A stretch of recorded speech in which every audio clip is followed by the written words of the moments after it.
Hello everybody. Welcome to the show. Glad you could join me once again. Um, there. You know what's weird? I just noticed this because of the angle of my camera. My microphone, when my microphone looks straight to me, it looks crooked on camera. So like that looks nice and straight up and down, like the camera, or like the microphone is exactly the way it should be. But from my perspective, it's like cocked over to the side.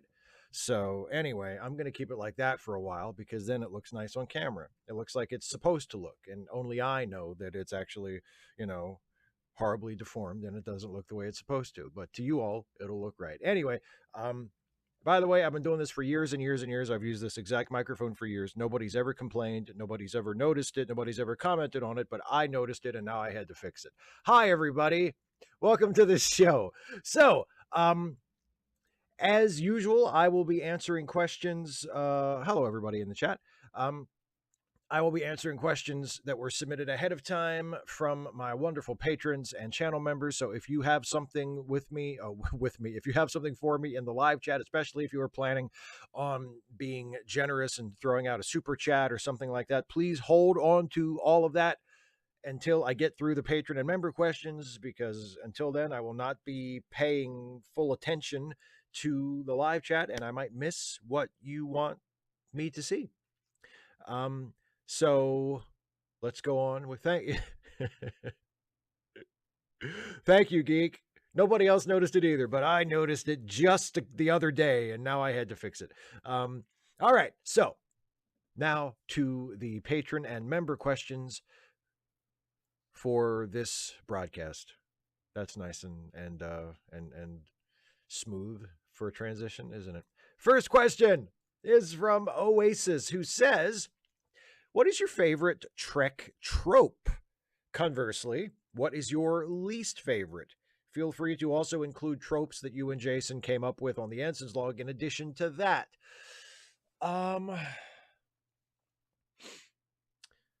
Favorite Trek trope.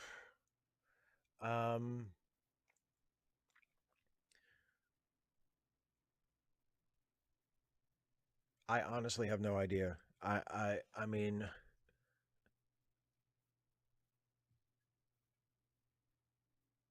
I guess I like it when I like the problem solving episodes. I like the episodes where the entire crew kind of comes together to get past the obstacle or to solve the problem or to resolve the dilemma.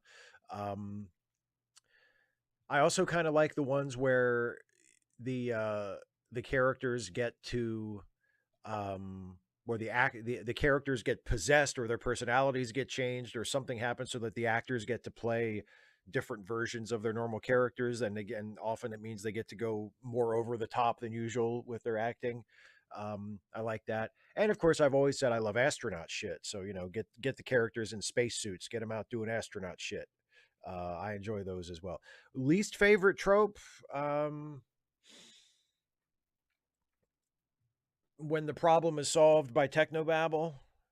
I think that's probably the least satisfying, when there's a crisis on the ship and then Geordi's like, "Let me try some made up quasi science bullshit," and it's just Geordi or Balana or whoever just typing on an imaginary computer panel, and then it's like, "That did it. Okay, I just had to reroute power." Like that's not super dramatic. That's not super satisfying. Um, so maybe that.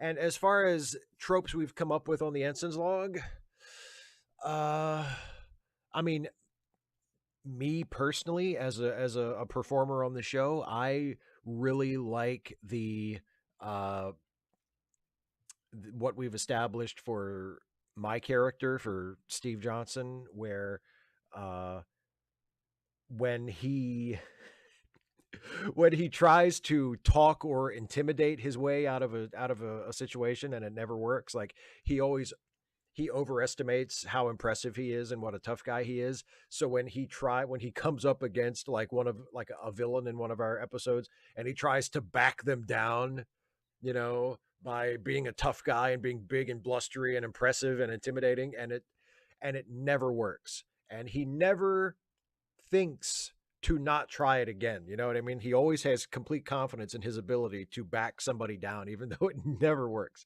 So that would be my personal favorite of Ensign's log tropes. Dennis H. Since Star Trek Strange New Worlds seems to steal from the Ensign's log anyway, how would a live action adaptation of your podcast look like? And who would you cast for Jason's and your character? And let's not forget Dana. Dana is also a cast member. We'd have to cast Dana's character as well. Um, First of all, I mean, I honestly, I've never asked Jason this like seriously off camera. I'm pretty sure he's kidding about, you know, saying that Strange New Worlds is stealing from our show. He might not be. I'm pretty sure he is though. And I think it's I personally do not think that is the case. I think it is ridiculous to assume that people involved with the production of Strange New Worlds even listen to our show, much less have been lifting things from it. But no, if I mean I would want us all to play ourselves. I'd want Jason to play Jason. I'd want me to play Steve, and I'd want Dana to play Dana. I mean, what's the point? I mean, the fucking lower decks people get to play their characters. They didn't get somebody else to play Boimler. They got fucking Jack Quaid to play Boimler. You know, they didn't get someone else to play Mariner. They got Tawny Newsome to play Mariner. So if they ever did like a Strange New Worlds Ensign's Log crossover, like I want to play the motherfucker. I'd like to play my character, please. You know, I'd like Jason to play his character if you don't mind. I'd like Dana to play her character if that's all right with you. I don't want actors to play us. We're the actors. We play the characters on the show. So we would play the characters on the live action show. But as for how it would look, if it was its own show instead of like, you know, making a guest appearance on another show, I would want us to be able to come up with a look of our own. Like, even though our show takes place in the background of Star Trek the original series and now Star Trek the Next Generation, like I would want our show to look like our show. I mean, I would still want it to I would want to keep the premise the same. We can have it take place like in the background of TNG episodes, but I would want to come up with our own set design that is evocative of the TNG era Enterprise, but is not like a carbon copy of it. You know, I don't want it to look like we're walking around literally in a TNG episode. I'd want it to be more akin to what Strange New Worlds has done with Star Trek the original series, and have, you know, set design and a look and an aesthetic of the show that is obviously inspired by the previous show, the original show, but that is updated and that is sort of filtered through our own sensibilities, and it looks the way we want it to look.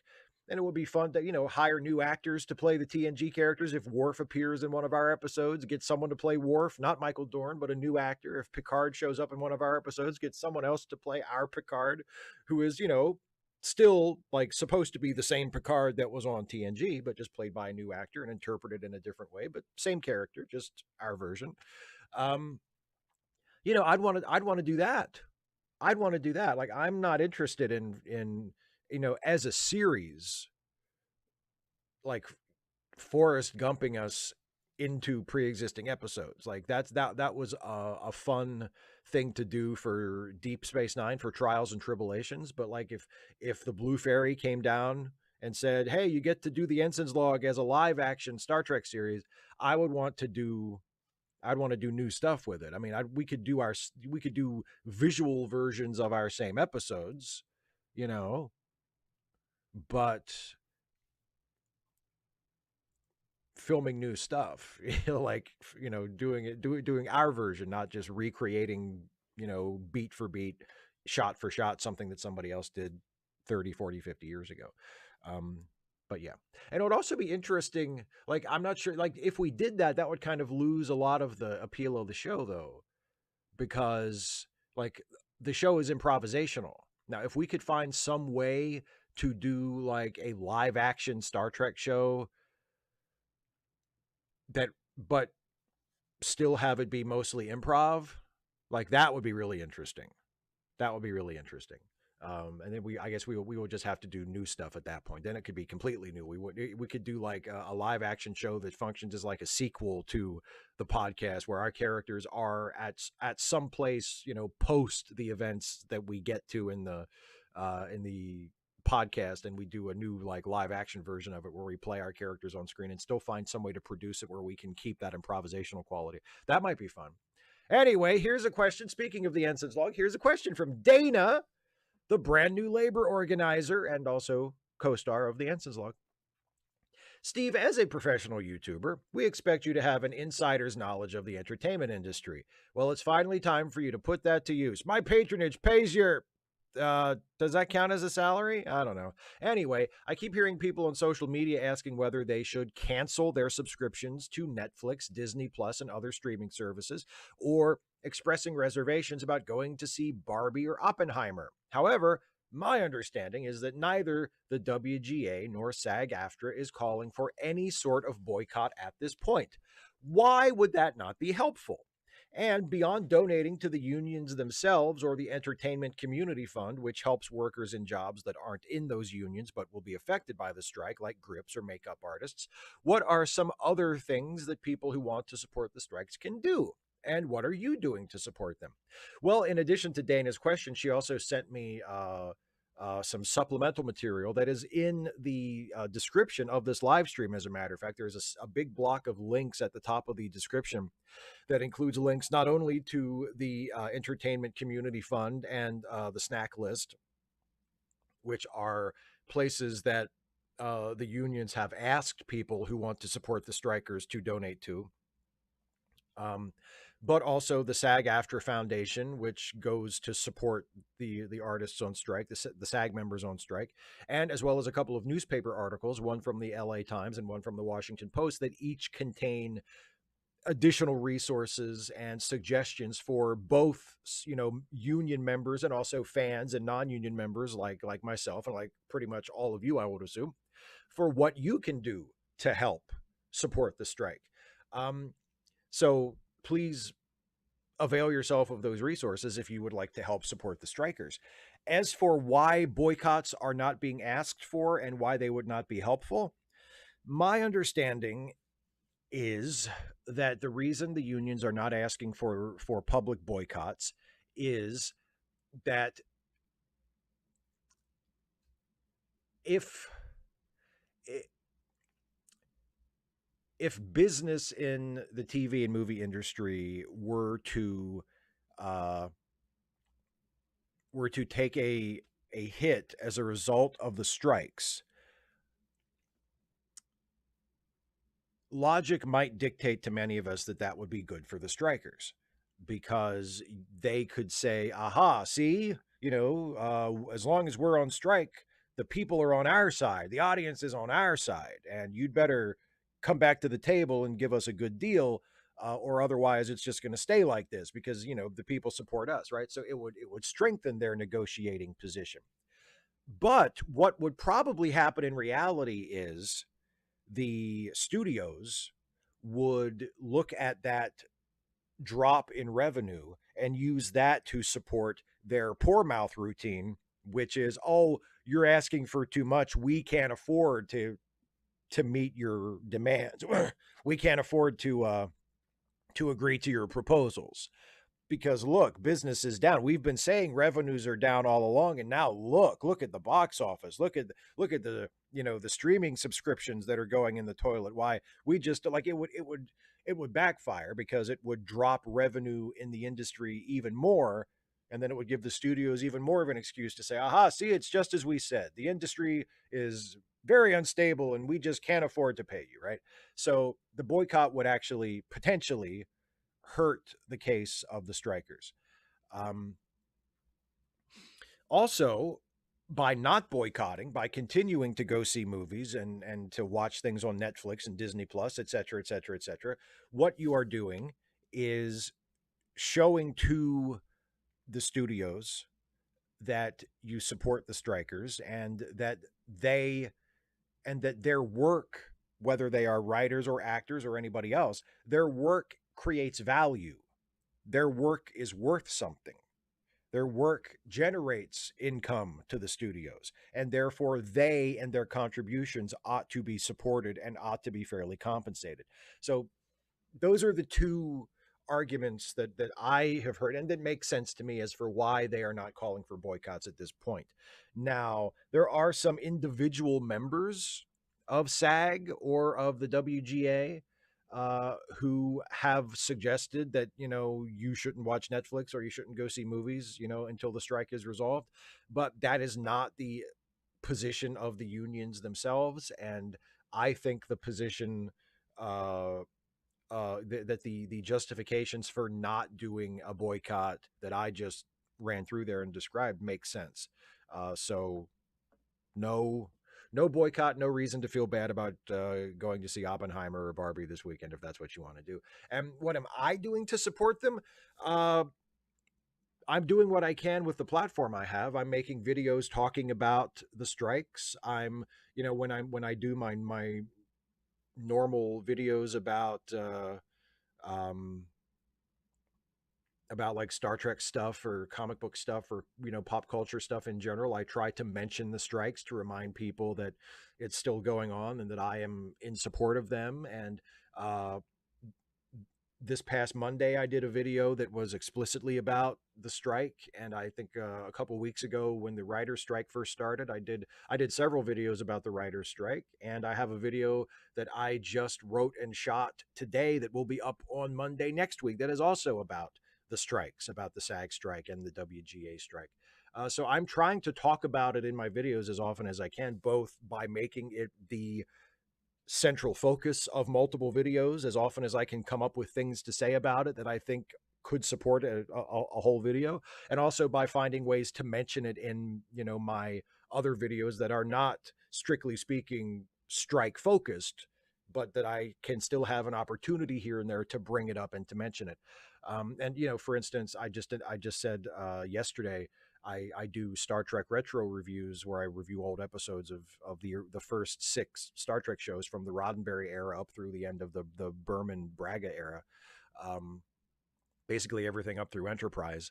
And I decided after getting a suggestion from someone in the comment section to do this, I said that's a great idea. So for the next 6 weeks, as I do those retro reviews, the theme of the episodes I'm reviewing, I just got done doing time travel episodes, and now the next batch are going to be united around the theme of Star Trek episodes that talk about labor relations and workers' rights and themes that are relevant to the strikes.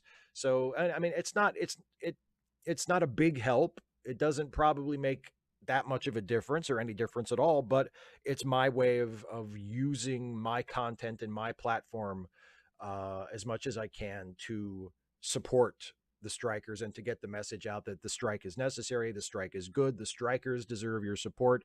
And if you're pissed off that the movie you were looking forward to has been delayed or production has been shut down or whatever, don't be mad at the actors, don't be mad at the writers, be mad at the studios who are not paying the people who make the things you love. So I'm trying to do my part in that way. Next question from Michael Ridra. Hey, Steve, I assume you'll probably do a full review after the season is done, but I was curious of your first impressions of my adventures with Superman. Personally, I think it's a solid 7 or 8 out of 10. I really like the chemistry between Clark, Lois, and Jimmy, but sometimes it feels like the show is trying really hard to be a generic mid 2000s anime, which I'm not wild about, though I don't think it's a deal breaker. Also, the creators said they decided early on not to have Lex in season 1 at all, which I think is a good call. Thank you in advance for your thoughts about this new series. I really like it so far. I just watched episode, what was it, episode 4 earlier today. The whatever the most recent episode is, I think it's episode 4. Um, I just watched it a few hours ago. Actually, I really like it. It's, you know, it's very bright. It's very optimistic. It's fast paced. It's fun to watch, and it's funny, and it looks great. Great character designs, great animation, great vocal performances by everybody involved. I mentioned Jack Quaid earlier in relation to Star Trek because he's the voice of Boimler on Lower Decks. He's also the voice of Superman on this new show, and he's fantastic. Um, so yeah, I really like it. I really like it a lot. I think it's, you know, the sort of thing that Superman needs. I mean, as much as I have really liked Superman and Lois, um, and as much and as vast an improvement as Superman and Lois is over like the Zack Snyder and Zack Snyder related movies that have featured Superman in the last several years, um, it's still, you know, it and believe me, it's a major improvement. And I love Superman and Lois, but there's just something about my adventures with Superman that it's so bright and it's so light and it's so optimistic and it leans so, you know, so unself-consciously toward comedy that I feel like that's it's important to be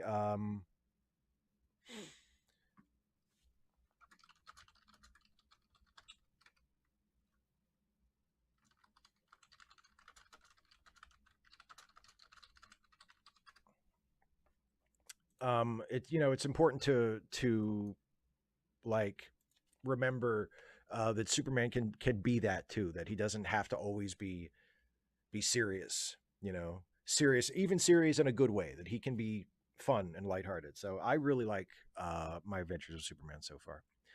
um Black Cover 95, watching your last Stuffy short, Stuffy the Easter Egg, made me think. With your known dislike of Star Trek Lower Decks, I'm curious as to all the things you do like about Star Trek Lower Decks. Could I persuade you to make a video? I'm probably not going to make a video just about what I like about Star Trek Lower Decks. I don't really like, I don't feel compelled to do that. Um, I mostly am underwhelmed by the show. I'm not going to like make a video to be like, oh, but actually, here's some things I do like about this. Feels forced. I'm not going to do that. Um, but there are things I do like about it. It's not like I think it's a terrible show or I hate everything about it. I've mentioned him twice already. I might as well mention him again. Jack Quaid does a great job as you know, as a voice actor in that, and so does Tawny Newsome. So does Noel Wells and Eugene Cordero. They're the voices of the four main characters. They all do a great job um, with you know, the material that they're given, and I mean it's well animated. It looks good. Um, Frakes was funny when he did his guest appearance as Riker. Marina Sirtis was good when she did her guest appearance as Deanna. It has its moments when the writers bother to actually write jokes instead of just jizz Star Trek references indiscriminately all over the place. It's capable of being clever and funny. I just wish they would do that more often. Um, so yeah, I mean, I don't know, when it's good, and I like it. You know, when they take the easiest possible route, or they do the easiest possible joke, or they don't do a joke at all and just do a Star Trek reference and call it a day, I don't like it, and they do that a lot. So for the most part, I don't like the show, but it's obviously made by very talented people, and when they do their best work, which I wish they would do more often, uh, it it is a good show, and it's clearly made by people who have the capacity to make a good show. Just for whatever reason, most of the time, it seems like they're not interested in that. They're interested in making the show that they've been making. Um, Matt L., after watching your latest Strange New Worlds recap with Jason, I have to agree it's frustrating for a prequel to have no real stakes. With the end of the last episode, we know where Spock will end up, so it's fun, yet feels pointless. Everyone is bulletproof except for Una and Ortegas, and Pelia when she shows up. But it does lessen the drama, as I know only so much can happen. I wish Disco had more of this writing, as they were all new characters, and thus anything could really happen to Michael, Stamets, Tilly, etc. Side note, I loved the customer service vibe last episode. It was hilarious. Um, well, I mean, like I said in the review, that doesn't really, like, to me,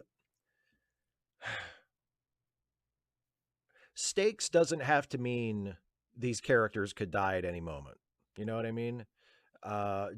Because knowing that certain characters in Strange New Worlds are destined to survive beyond the scope of this series doesn't mean to me that that the show doesn't have stakes, or that it doesn't have stakes where those characters are concerned. To me, it it matters more how involving it is on an episode by episode basis. Like, an episode has stakes if I feel invested in what the characters are going through and what could potentially happen to them if things don't go their way.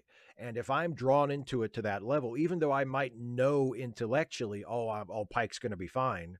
It's not time for Pike to get injured yet. He's okay. Or, Spock's going to be fine because he's on classic Trek. I don't really think about it that way. I get involved in the stakes of the episode that I'm watching because the episode is emotionally involving to me, and I care about the characters and I care about the story that is being told to me right now in this moment. So it doesn't really bother me. And as much as I can and have criticized the writing of Discovery, you know, not making me feel like the characters were going to die more often isn't really a criticism. Actually, someone who was disagreeing with Jason in the comments of that review said, "So do you only watch things one time? Like if you watch an episode or a movie the second time and you know everything that's going to happen, do you just not care about it? Do you just not get into it at all? Because once you've seen something once and you know how it's going to go, you can say like, well, I could only watch it one time. I can't watch it a second time because I know nobody dies. Like that. If it's a good movie or a good show or a good book or a good whatever, if it's a good story and it's able to involve you and pull you in, to me at least, it doesn't matter. It doesn't matter if I know everything that's going to happen. You know, like I can watch Casablanca and I know everything that's going to happen in that movie. I've seen that movie a bunch of times. I still love it every single new time I watch it. You know, I could watch Star Trek 2. I've seen that movie I don't even know how many times. It still moves me when Spock dies. It still moves me when Kirk chokes up a little when he's delivering Spock's eulogy. Even though I knew it was coming, it wasn't a surprise at all. I knew it was going to happen from the moment I started watching the movie. But the story works on me. It pulls me in, and I feel the same way about Strange New Worlds or about anything, you know. So and that's just me. Maybe obviously you feel differently, and I think Jason feels differently to a point. But I mean, I don't think that's the major problem with prequels. I know he uses Solo as an example a lot and says, I couldn't get into Solo because I knew that Han and Chewie were going to be okay. That was not my problem with Solo. I had a lot of problems with that movie, but knowing the fates of the characters beyond the movie was not an issue with me. My issue was I didn't care what was happening to them during the movie I was watching. So anyway, but I'm glad you liked the last episode, and I'm glad I also love the customer service stuff. I thought that was really funny.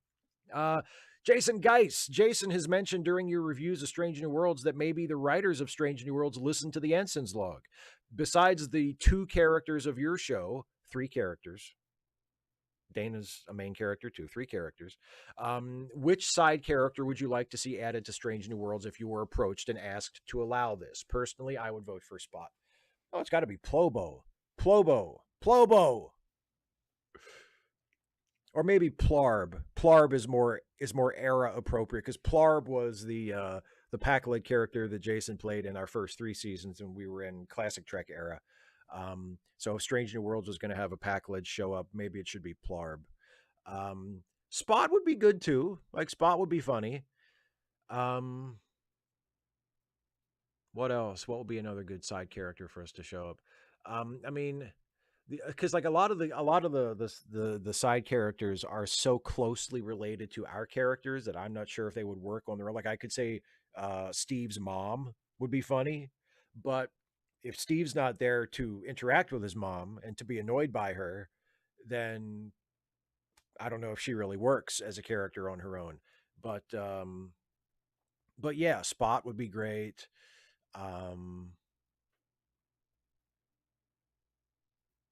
Yeah, one of the Pac-Leds, Plobo or Plarb would be great. Yeah.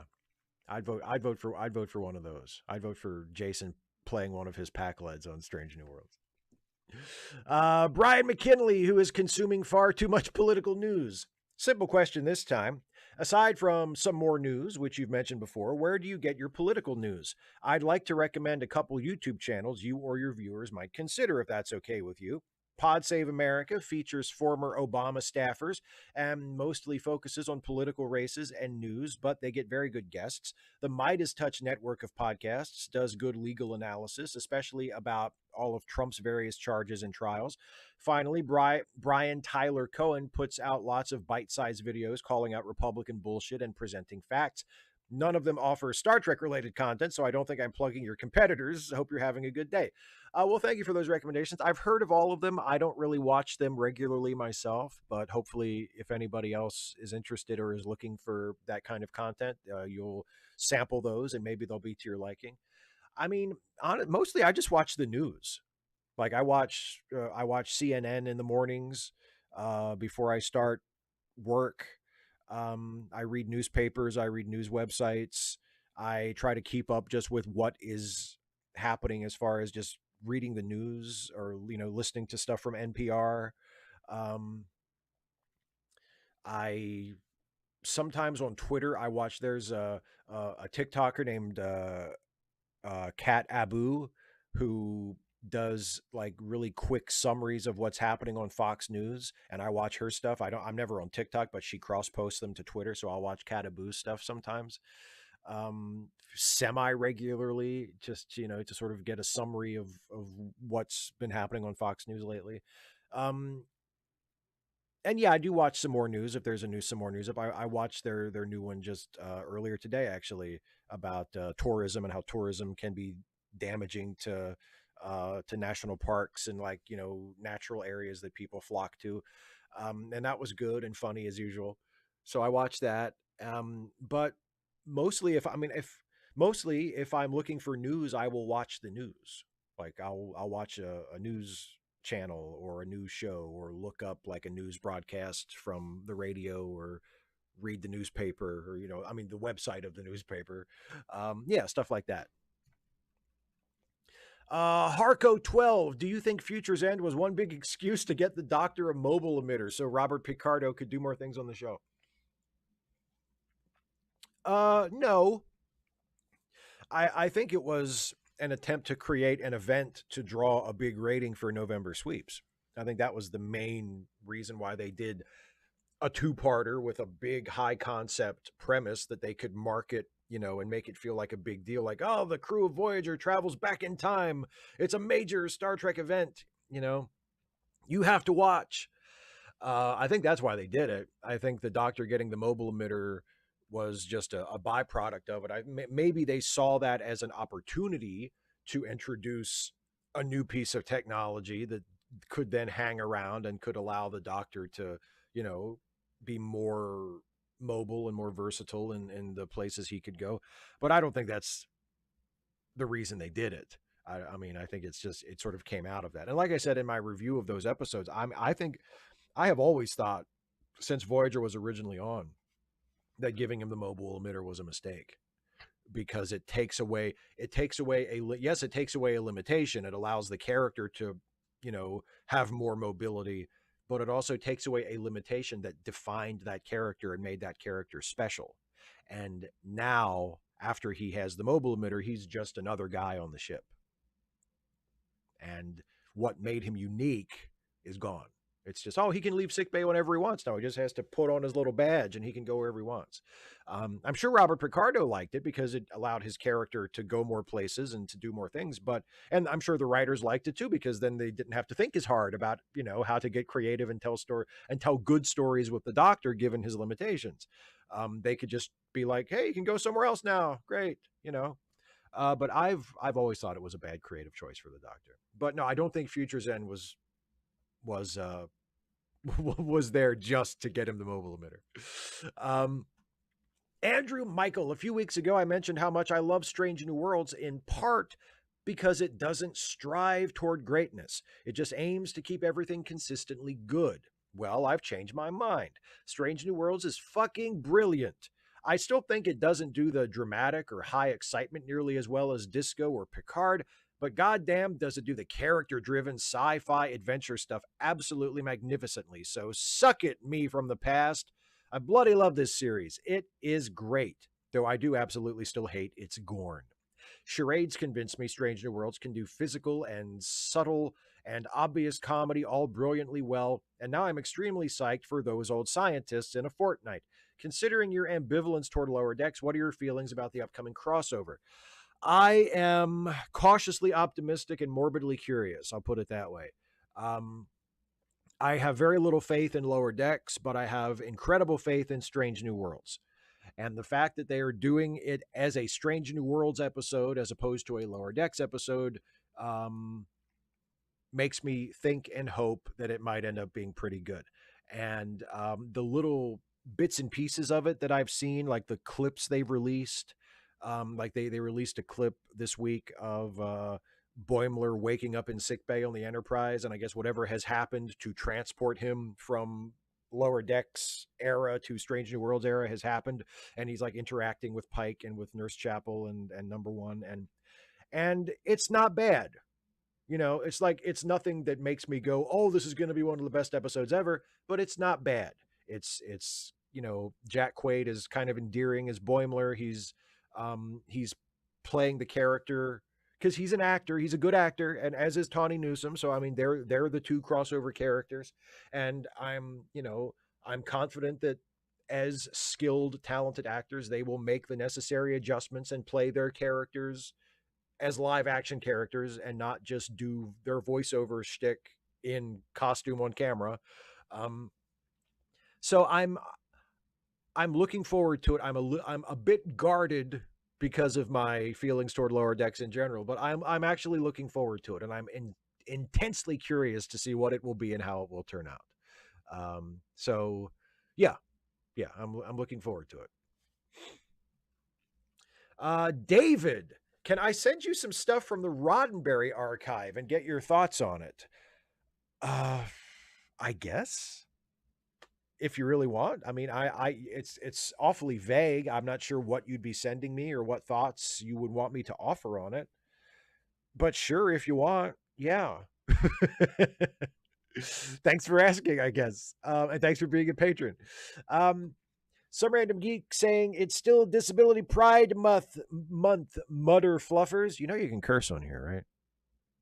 But anyway, so last week, Wednesday, the 14th, non binary awareness day, Joanna DM'd me on Facebook if I can help fill her hole. She was negative $200 in her checking account at the time, with ADHD meds to get for her trans NB son and a cab ride on top of rent. All I said was, I'm having a bad day.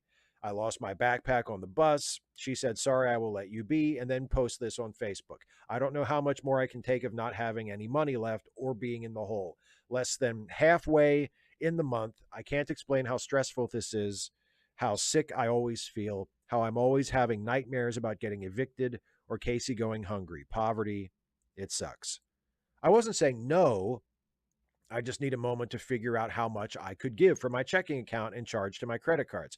I gave her enough, but it did drain my account, max my bank credit card, and the Chase card is $900 overcharged. I could still say no, but can you understand why I don't? No, yes, absolutely. Absolutely. Yeah, no, I mean, none of what I've told you in the past about how it's okay to say no or it's okay to choose to do what is best for you. Um, None of that means that I don't get it. I mean, look, I have a policy, I have a personal policy that if people ask me for money and I can't afford to give it to them like no strings attached, like you do for Joanna, like you do for a lot of people. You know, you're not loaning them the money, you're giving them the money. You're saying, here, I have this, you need this, take it, it's yours, do what you need to do with it, right? If I can't do that, then I don't give someone the money. Like I don't do loans. I don't say, well, here's $100, but you have to pay me back. Like I don't do that. Um, and there have been times recently and also, you know, in the past, like throughout the years, when people have asked me for money and I've had to say no. And I feel lousy about it. Like I feel lousy about it. So, you know, I completely understand why you feel the need to stretch yourself beyond your means in order to help out your friends. I think that's an incredibly noble and wonderful thing, an admirable thing. And, and I completely get the feelings behind it, because when I have been in situations where I have maybe wanted to help someone out, but haven't had the resources or haven't been able to do that, even though I knew I wasn't able to do it and like it just wasn't an option, I still felt terrible about it because I wanted to help and I couldn't, you know, or I, maybe I could, but I felt like it would be the irresponsible thing to do for me, or whatever, like whatever the reason was that I didn't give them the money that they asked for. I felt terrible about it. So of course I understand why you know, didn't say no. Of course I do. I mean, if I had been in your situation, even if I hadn't seen Joanna post that on Facebook after the fact, I still would have felt bad about it because I would have liked to have helped, but couldn't. And in your case, you did actually end up helping, but you know what I'm saying. But yeah, no, I get it completely. I get it completely.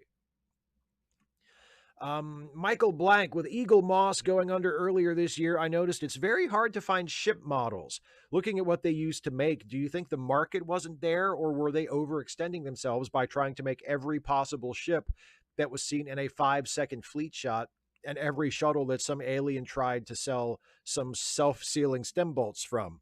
Also, I wish Paramount had gone the full merchandise blitz that Star Wars had in a more directed method. I mean, only one company makes Bluetooth comm badges, and those are super bad quality mic and speakers. They should want everyone wearing a comm badge. What are your thoughts on Eagle Moss and on the state of official Trek merchandise? Um, with Eagle Moss, I mean, I honestly don't know the details of the situation, other than they went out of business and now there's another company that's like sort of acquiring and selling their old stock as they can find it. Um, but other than that, like I don't know a whole lot about it. But if I had to guess, I would say, I mean, it's kind of both. It's kind of a combination of both of the things you're saying. I mean, the market wasn't there because they were oversaturating it by making a model of every fucking ship that you'd ever seen on Star Trek ever. I mean, I do think it was probably a mistake to expand the line so much that like you're making models of ships that appeared once in one episode and didn't even do anything that important.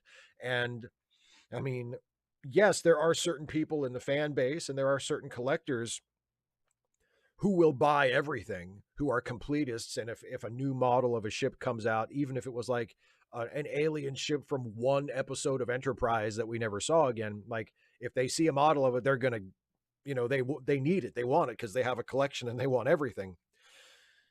But there's not that many people like that. Like that's not really a broad enough customer base to run a company off of. So I think it was probably, if I had to guess, it was probably something like that did them in, catering to such an incredibly niche customer base that it just there wasn't enough there to support the product and support the company. But as for more official merchandise from Star Trek, yeah, I'm kind of surprised that they haven't um, invested in that more broadly. Because yeah, you're right. I remember when those TNG Bluetooth comm badges came out a few years ago, and the reviews were like people who were excited that it existed, but then when they got one, or when like someone got one to do a product test for a magazine or something, they were like, oh, it actually doesn't work, or it barely works. It doesn't work very well. It is not, you know, it is not what we hoped it would be. And that kind of sucks. That's a disappointment. And you would think with something like that, where the technology is there, it just needs to be refined and turned into a more workable product. You would think that someone at Paramount, someone involved with the merchandising department, attached to Star Trek, would be making something like that a priority, because it's not, because that's something that doesn't have to be an imaginary thing, like a phaser, a tricorder. Like you're basically, if you're selling people that stuff, you're basically selling them like fancy toys. It's like, oh, it's a prop that's, it's realistic to like the on-screen props, and it looks just like the phasers that they held on the show, or it looks just like the tricorders that they used on the show, and it's even got lights and sounds just like the show, but it's basically a fancy toy. But a comm badge, Now that, wireless technology is practical and everywhere and exists in our everyday lives now, and you can pair a wireless Bluetooth device to your phone and use it to make calls and use it to do all kinds of practical things. So it's not just a toy or a prop or a collector's item. I mean, something like a comm badge or like a flip open communicator, like TOS style, like you would think they would want to prioritize coming up with something like that that actually does work and is affordable so people could actually use it, you know? So it would be Star Trek merch and it would be representing the brand, but it would also be offering fans something that is of practical value to them that they could use in their everyday lives and still be a Star Trek nerd, but get some use out of it. And I'm not really sure why they haven't done that. Yeah, that's a good question. That's a question for someone in the marketing department at Paramount, I think. But that is a good question. Um, General contact unit problem child. Steve, what do you think you do if someone else you know who has an online persona, Jason, Christie, Geek, or whoever, said something slightly problematic online? Would you, at least initially, try to talk them into taking it back, or would you just instantly tell them to go to hell? My guess is the former. So I've been thinking about so called canceling and what supposed examples of it actually are in practice. There's this idea if you say anything problematic, all your progressive friends will instantly turn on you. I feel like what actually happens is people say something problematic, their friends ask them to walk it back, they tell said friends to fuck off, then said friends turn on them. Canceling typically isn't getting penalized for accidentally saying something problematic. Typically, it's getting penalized for deliberately saying something problematic, then massively doubling down on it. Agree? P.S. Please mention the mermaid's donation. Thank you for the reminder. Uh, so before I answer the question, I'll just go ahead and mention the mermaids thing. So last time, if you were with us in the chat, you may recall that near the end of the show, um, uh, General Contact Unit Problem Child, or 255 AD, as is their handle in the chat, um, accidentally sent me a super chat for £10 uh, that that they didn't mean to send. And YouTube, in its infinite wisdom, does not give you a mechanism to refund super chats. So if you send me a super chat and then it was by accident, guess what? It's my money. Ha ha ha ha ha. I can't refund it. But 255 AD said, uh, you know, uh, that was an accident. Can you refund the money? So we got in contact with each other offline, and we eventually decided that it would be fair if I donated £10 to a charity, you know, and that would be sort of that would be the refund, right? So I decided to donate it to the UK based trans charity Mermaids, and I did that um 11 days ago, I think is the date on this that I'm going to show you. But so here's the proof. This is a screen cap of an email I got back from Mermaids thanking me for my donation of £10 plus £1.20 for processing support for a total of £11.20. And there it is. Yes, 7/10/2023. So that is my £10 donation plus a little extra for processing fees to Mermaids in the interest of making things right with 255 AD, who accidentally sent me an additional super chat last time. So, yes, and thank you for the reminder. And Mermaids is a great charity. If anybody's looking for a charity to be supportive of trans people, they are always a wonderful option. So, thank you, 255 AD, for reminding me to share that. And thank you for allowing me to donate your £10 to Mermaids. So anyway, as for the problematic thing and canceling, I think you've got it completely right. And I can tell you from personal experience, I I've never been canceled, and I've never uh at least to the best of my memory, deliberately said something problematic, but I have said things that have been problematic or offensive or hurtful to people. And my experience has been exactly what you describe. Friends of mine um, have reached out to me and said, done what's known as a call in rather than a call out, where they've explained to me why they had a problem with what I said, and have asked me to not say that again, or at least to reevaluate my thinking on that or whatever. And fortunately, my reaction every time that has happened, and it's happened a few times over the years, not super often, because I like to think I don't have my head completely up my ass, but every once in a while it gets up there a little bit, and someone will say something to me about something I've said.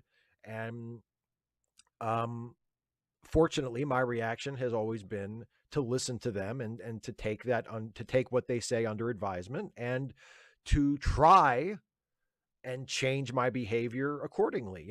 That's why I stopped. I used to do a video series on this channel called Five Stupid Things, and I was prevailed upon. There's a friend of mine who worked on me bit by bit for like years and never gave up on me. Just reminded me every once in a while, stupid is an unkind word, and it's an ableist word, and it would be nice if you would find another word to use. And she worked on me for years, and finally it got through. And I said, you know what? Why am I so attached to that word? Why am I insisting on continuing to use that word? And I changed the series from that to five blank things, where the adjective was different every time depending on the subject, and which actually worked better, which I liked better. Um, you know, and that was a consistent call in by a very patient, caring friend of mine who eventually persuaded me that she was right and I was wrong. There were other times when people that didn't take nearly that long. There were commenters on videos of mine, some people that I knew personally, and some people that I didn't know personally, but knew from seeing them in comment sections or whatever, um, who pointed out that I would use the T word for referring to a trans person, the T slur. And I would never use it maliciously, like I would never use it to attack a trans person, but I would use it like in jokes, or if I was affecting like the voice of a transphobe or something, and I would use that word to sort of make fun of transphobes. But my trans friends or commenters would point out, they would say, you don't do that with other slurs. Like, if you're making fun of homophobia, you don't use the F slur for a gay person. You don't say that word ever. When you're making fun of racism, you don't say the N word. Why do you think, what's your rationale for saying the T word when making fun of transphobes? Like, why is the anti-trans slur okay to use in that context, but the N word, or the F slur for gay people or whatever is not something you would say even in a joking context or an ironic context? And I realized, you know what, you're right. I shouldn't say that. Um, and I don't. Like, they convinced me. I was like, you're right. I shouldn't say that, and I don't say it anymore. Just like I don't say the C word. That was another situation where it's like, there are other slurs that you are careful about using, and you're not as careful about using that word. And I was like, you know what, you're right. And I don't use that word anymore. So yeah, I have experienced it from the potentially being canceled side. I've experienced it from the side of the person who has said the problematic thing. And I can tell you from experience that I have no regrets about changing my vocabulary or changing my behavior. I, I I have no resentment. I don't feel like I am being deprived of anything. I don't feel hemmed in and like I've been robbed of my free speech, like and canceled by the woke mob, and like there's people constantly over my shoulders waiting for me to fuck up. No, it's nothing like that. Um, and like I said, in the specific case of the changing the title to five various adjectives things instead of what it was before, that was an improvement to me. That was a change I should have made long before I did. So yeah, but yeah, you're absolutely right. You're absolutely right. People don't get canceled because they accidentally say something offensive or insensitive once. They get canceled when they say something offensive or problematic or whatever, and they are informed of it and asked to change and asked to consider the feelings and the sensibilities of others. and they respond by doubling down and saying, "Ah, fuck off, I can say what I want," or why are you yelling at me? I'm your friend, I'm an ally, I'm one of the good guys. You should be mad at those people over there and not me. They do that instead of saying, "You know what? You're right. I'm going to think about this. I'm going to reflect and I'm going to try to change." Yeah, I agree with you completely. I think you've got it nailed. Uh David Colby.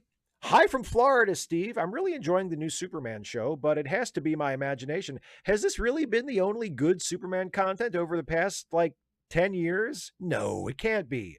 There was Lois and Clark and Superman's appearances on the Supergirl show. It just feels like it because Zack Snyder fans will not shut the fuck up, and Man of Steel, Batman v Superman, Justice League looms over everything like a grotesque mountain of tumorous flesh.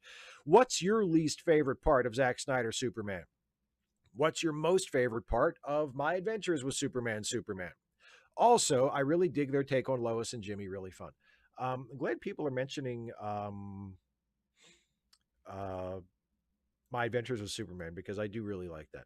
Um, and I think you meant to say Superman and Lois rather than Lois and Clark. Although I'm a big fan of Lois and Clark too, but it's a lot further in the past. That's back in the 90s as opposed to relatively current. Um, but least favorite part of the Zack Snyder Superman. I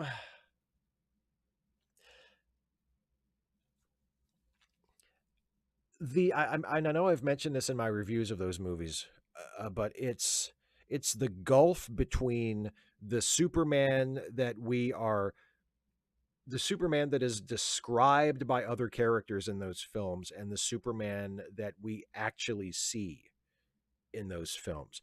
Because characters in those movies talk about that Superman like he's no different than, like, the Christopher Reeve Superman or the Superman from the animated series or the Superman from the comics, or they talk about him like he is, a relatively typical conventional Superman who is selfless and heroic and does things that people should admire and, feel very positively towards him. And you never see him doing those things in the movies. All you ever see him doing is punching villains and assisting in the demolition of skyscrapers.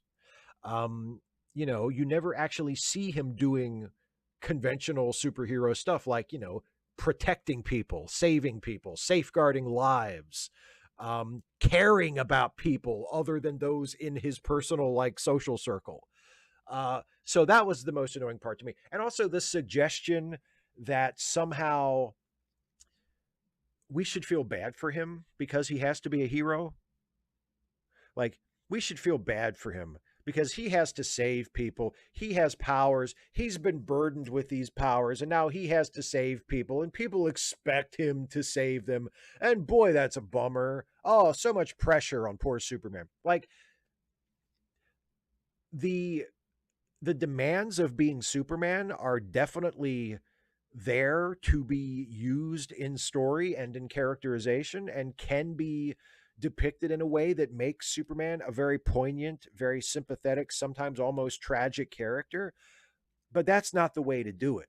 Like, you don't show Superman as being, like, put upon because he has to save people. Like, oh, they always look to the sky and they expect me to come down and save. Like, that's not Superman. Superman, as he has traditionally been depicted, has been the kind of guy who feels a weight of responsibility because he knows he can't save everybody, because he knows he has limitations, not because he feels put upon by the people he's saving, not because, well, all these people, they expect me to save. What about what I want? Like, that's not his attitude. His attitude is he wants to help. He wants to use his power to help and to save everyone who needs his help. And he knows he can't do it. He knows he has limitations and that there will be people that he can't get to. And he lives in fear of that. And he feels pressure because of that, because he's such a good person and he cares about people. The opposite of the joyless, wretched Zack Snyder version. Um, and my favorite part of My Adventures with Superman, you mentioned Lois and Jimmy. I really like that threesome of characters. I like making, and this is this is a good departure. I was talking about how the Zack Snyder Henry Cavill characterization is a bad departure from typical Superman. This is a good, what I think is a good departure from typical Superman, because I think it works in the case of this show, making Clark and Lois and Jimmy more on an even playing field. So they're all seemingly about the same age, about the same social status, at certainly at the same level in the Daily Planet. Usually, throughout the history of the character and the various other interpretations, it's been Clark and Lois are the grown-ups and Jimmy is younger, and usually, he's depicted as a cub reporter or like a brand new photographer who's kind of making his bones in the newspaper business, and he's below Lois and Clark. He's kind of like a sidekick or like a little buddy, and there's nothing wrong with that. I think that's fine. I think that's been done very well in many different stories. But it's interesting and nice and fun to have them all be at the same level, you know, to have Clark and Jimmy be roommates and be the same age and both be entering the planet at the same time, and have Lois be at about the same level. Lois is a little bit above them because we were told she's been at the planet for about a year at the time that Clark and Jimmy come in, but they're it's not that big of a difference. Lois is more experienced, but not by much. But they're all at around the same level and the same age, and I just think that works really well. It makes the show feel fresh and different. It gives us a perspective on the characters and on the adventures of Superman that we haven't seen before in other versions. And yeah, it's just, and I mentioned earlier in the answer to another question, I love the character designs. I love the character design of Superman. I love this version of his suit, of his costume. I think it works really well. It's clean, it's bright, it's striking, it looks incredibly heroic, but it also doesn't look like they just traced it right out of the comic. It's altered and adapted a little bit, so it's this show's take on it, but it's still recognizable as Superman. I love Lois with short hair. I think that's a great look for her. I love Jimmy and how he has kind of like this sort of retro 90s hairstyle a little bit, with like a little bit of like a fade or like a carve in on his forehead. Um, and I just, yeah, these are just really fun versions of those characters, and that's my favorite part of it so far. Um, Let me see. Next is Isaiah Taylor. So imagine entering the front of a brand new nightclub called Event Horizon. The entrance at night is an alternating pattern of flashing light blue, blue, and violet rings with the club's title on the biggest and foremost ring. Once inside, you and a few clubgoers enter a black vortex like hallway covered with a pulsating red grid adorning the walls. Soon the air explodes with Janet Jackson's 1990 song All Right, the remix version, as you enter a massive planetarium like chamber with a dance floor underneath it. As the song plays overhead are stock images of the space shuttle in orbit, the Mir space station, and various animations and images of the planets taken by space probes, all arranged to the beat of the music. A fog machine makes the multicolored alternating strobe lights look like lasers flashing across the space.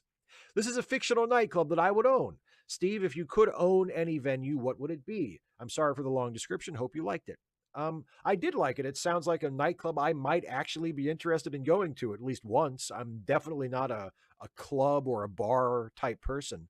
But I might go to your place just once just to see it. That sounds pretty cool. Um, if I could own any venue, I would own a mid-sized sports arena that ran pro wrestling once a month, or maybe even more often if they could draw a big enough crowd and make it worth their while to come back more than once a month. I would love to own a venue that could be used for wrestling shows. Uh, that's really about it. And you could use it like for concerts and shit too, whatever. But wrestling. Let's get some wrestling in here. That's what I would like. That's the kind of venue. That's the only venue I would be remotely interested in owning. Maybe like kind of a niche boutique sort of movie theater, like a classic movie theater, like one screen and we show classic movies, you know. I mean, if I could run something like that and make enough money to keep it going, or I was just rich enough that I wouldn't have to give a shit if I lost money on it or not, maybe like a small sort of vintage classic movie theater. But if not that, a venue that we can have wrestling shows in. Lynn Kibblemom. Hi, Steve. I hope all is well with you. My question concerns the monthly member hangout, which I haven't been able to watch for several months because I can't find the link to the YouTube stream.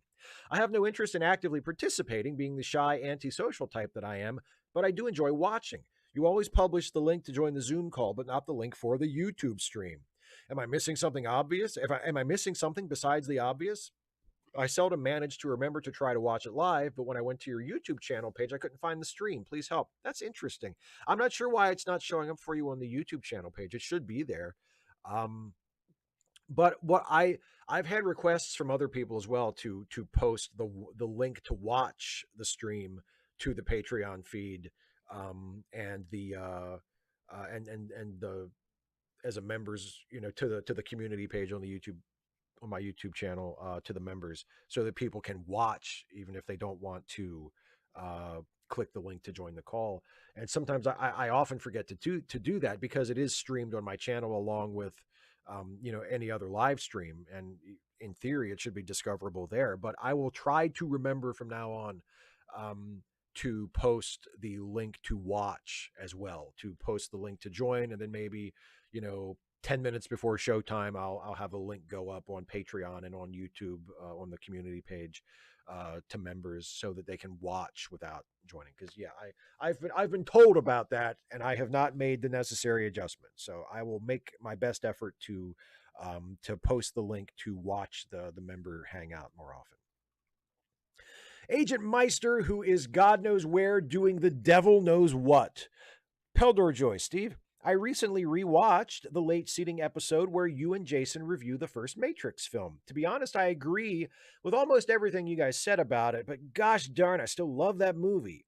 The sequels, on the other hand, are another matter. I've watched enough YouTube videos to know that writing a screenplay should either move the plot forward or develop a character, but the Matrix sequels, Reloaded especially, bombard us with long navel gazing disposition on various aspects of philosophy, followed by pointless, albeit very well choreographed, action sequences. And don't get me started on resurrections. I don't hate these movies. The freeway chase and the final battle with Agent Smith are amazing, but when I consider the work that went into the original, I often wonder how the Wachowskis shit the bed so badly with everything that came after. Thoughts? P.S. Will you please wear sunglasses while you're answering this question? It may create some verisimilitude. So here's a fun fact about me. I never wear sunglasses, like out in the real world. I own several pairs of sunglasses. For instance, here's this pair that I bought for a character that I have played in a couple of videos for Jesse Gender, the dark sort of alternate universe version of Dr. Racy. He wears these glasses, which I thought would be fun because they're like, they're kind of like Nazi glasses. They're like Nazi sunglasses. Like if I was a Nazi, I'd wear these sunglasses. Or if I was doing like a Leon the Professional cosplay, I would wear these glasses. Speaking of late seating. So and the thing is, and they're really nice glasses. Like I would not wear them like as a general rule. I would not just walk around wearing these glasses, but they're nice. They're really nice. Anyway, I got them for a character costume. And then there's also this pair that I've worn on camera just recently because I got them for my Vanilla Ice costume for the White Rap Amadeus video I did. And you can see these are very, sort of early 90s hip hop style, right? With the gold, it's all plastic, obviously, but the gold, side pieces. And so, yeah, that's what I wore when I played Vanilla Ice. And hip hop Amadeus, or a white rap Amadeus. And then there's another pair that I have that is probably the closest to the style that Neo wears in the Matrix movies. It's not that same style, but it's somewhat close in terms of the lens shape. And these are actually the only pair of sunglasses within the last 20 years or so that I have actually worn in real life. Now, I don't wear sunglasses anymore. I didn't stop wearing them for any particular reason. I just stopped wearing them and discovered that my eyes will adjust to the light if I don't have sunglasses on, so I don't need them. But I still have this pair, and I keep them in my truck, uh, just in case I decide that I ever need them.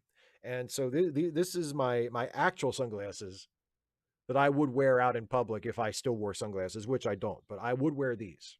So they're kind of matrixy, right? They're kind of like the narrow-ish lenses. Um, yeah. So anyway, these are my quote unquote real sunglasses. So I will wear these as I answer your question. Um, I mean, I agree with you. The problem I have with the sequels for the Matrix is that with the sequels, they get way into like what people would call world building. You know what I mean? Like the original Matrix, for all of the problems that I have with it and all of the problems that I expressed with it in our late seating review, it's a really clever, really well made, inventive, well shot, well staged, well choreographed action movie, right? I think philosophically it's full of shit. I think philosophically it's up its own ass a little too far in terms of that stuff. But as an action movie, it's fantastic. It's incredibly well directed, and it works on a lot of levels, and it's a very watchable movie. Um, and it's relatively lean in terms of its plot and its story, for all of the philosophical underpinnings that it occasionally gets too engrossed with. The story is relatively simple, and for the sequels, they they expected me to care about Zion, and I don't care about Zion. I just don't care about Zion at all. I don't care what happens to it. I don't care about the conflict between the humans and the machines. That feels like borrowed from the Terminator movies. And guess what? I don't care about the conflict between the humans and the machines in the Terminator movies either. Like, I don't want to see the future where John Connor comes from, where they're fighting Skynet. I don't give a shit. That's backstory. That's Krypton, right? That's Krypton. In the Matrix, the machines and the humans and Zion and the conflict that's happening outside the Matrix, that's Krypton. That's the explanation for where the Matrix come from. Why is the Matrix here? What are these people doing here? Right? With the Terminator movies, it's, oh, why is there a killer robot here from the future? Why did he come back? Oh, here's why he came back. Why did they do that? Oh, because of this and this. It's just setup. It's the trappings. It's the explanation. It's the justification for the plot that the story is actually about. I don't give a shit about it other than that. I don't give a shit about Zion. They did 2 movies about the fate of Zion. I couldn't fucking care less. I don't care if all of those people die. I don't care if they wipe out the machines. I don't give a shit. I care about Neo. I care about Trinity. I care about cool action scenes in the Matrix. I don't give a shit about Zion. I never did. I never fucking will. Um, so that was my big problem with the sequels, is that they invested a lot of time and a lot of energy into what I thought was by far the least interesting part of the first movie. So yes. Anyway, I hope that the sunglasses helped with the verisimilitude. Um, and that this was a more interesting answer to your question than it otherwise would have been. And now back to regular me. It's still me, by the way. See, it doesn't work with sunglasses, does it? You think that sunglasses would be an even better disguise than Clark Kent's regular glasses, right? Because you can't even see my eyes. You'd be like, where'd Steve go? Who's this guy? Oh, hey, Steve, where'd you come from? Right? It doesn't work with sunglasses, though, does it? Anyway, next question from Danny K. Hey, Steve, after this week's Strange New Worlds episode, there's a definite sense that we're getting the gang together from TOS. If another character was to be introduced at this point, who do you think would make the most sense? Thanks, hope all is well. I mean, Scotty would make the most sense just because of his age and rank that we see him in classic Trek. So, like, if we are allowing ourselves to be guided by the established canon, then I think Scotty makes the most sense. But for me personally, because you know how I would love to just screw with the people who are overly attached to the canon, I would make it Chekhov. I would introduce the character that has no reason to be there according to the established canon and makes no sense because Chekhov is clearly supposed to be the youngest of the Enterprise crew on Star Trek the original series, and also he's the last to get there. He doesn't join the show until season 2. So it wouldn't make sense on multiple levels to have Chekhov running around 7 years before the start of Star Trek the original series on Captain Pike's Enterprise. Would make any sense at all, which is the only reason why I would want to do it. But yeah, if I mean, I'm kind of look. I mean, I love Strange New Worlds, and I'm happy as long as they keep doing good episodes. But personally, I would hit the brakes on introducing more characters from TOS. Like, I feel like we've got enough now. We don't need to see everybody. You know, it's. I mean, look, Uhura is there, Chapel is there, Spock is there. Kirk is, in and out, but is, a presence there in the show recurringly. Um, do we need how many do we need? You know? So I would like for them to cool it on that, just personally. But if they were going to keep bringing new people in, I think Scotty probably makes the most sense. Carrie Hughes, hi Steve. The latest disaster from Disney has been announced and it looks dreadful. Do you think Disney should stop making live action remakes of beloved animated films, or do you think the audience have drunk the Kool-Aid and are completely taken in by this tripe that Disney is churning out? Do you think films like these will bankrupt Disney, or will it continue to limp on for a few years in residuals? Any thoughts? Welcome. Oh, I don't think they're anywhere close to bankrupting them. I think the reason Disney keeps making those live action remakes is because people go to see them and they make money. Um, I don't think they'll stop doing them until they either run out of animated classics to do live action versions of, or they do one that just out and out bombs and they realize, okay, that fad is over, time to do something else. Um, and I guess you're referring to the Snow White one. I saw social media people were talking about the live action Snow White starring Rachel Zegler apparently.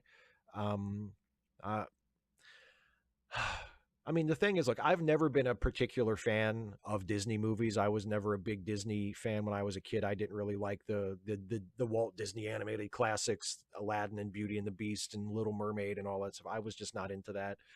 And I'm still not super into it. Like I have developed more of an appreciation for the artistry of them, but I can't honestly say I'm like a big fan of any of them. I greatly admire Pinocchio.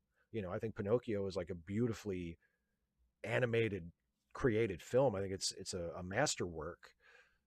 But if I was making a list of my favorite animated movies, would Pinocchio even be on it? I mean, I don't know, maybe, but it would be down the list a good ways. And it would probably be the only Disney animated movie on the list. But I mean, but the thing is, like, what was the animated Snow White and the Seven Dwarfs a remake of? Nothing. It was an adaptation of a fairy tale, but it was not a remake of a pre-existing live action film, and yet somehow it became a classic. What was Dumbo a remake of? The original Dumbo, the animated Dumbo. It wasn't a remake of anything, and yet somehow it became a classic. What was The Little Mermaid, the original animated Little Mermaid, a remake of? Nothing. It was a fairy tale that a lot of people knew, but it wasn't like an established multi-billion-dollar brand or property. And yet somehow it became a classic and a big hit and made the studio a lot of money. It's almost as if their whole justification for making these live action remakes of pre-existing movies is bullshit. Because you don't need to start with a recognizable title in order to get people to go see your movie. I mean, people knew what Beauty and the Beast was, but they had never seen that version of it when they went to see that movie in 1991. Nobody knew what the fuck The Lion King was in 1994, but it made all the money in the world that year because people heard that it was good and parents knew they could take their kids to it and be entertained.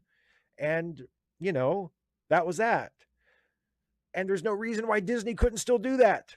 And it still does that every once in a while, but there's no reason why Disney couldn't just keep doing that on and on and on in perpetuity.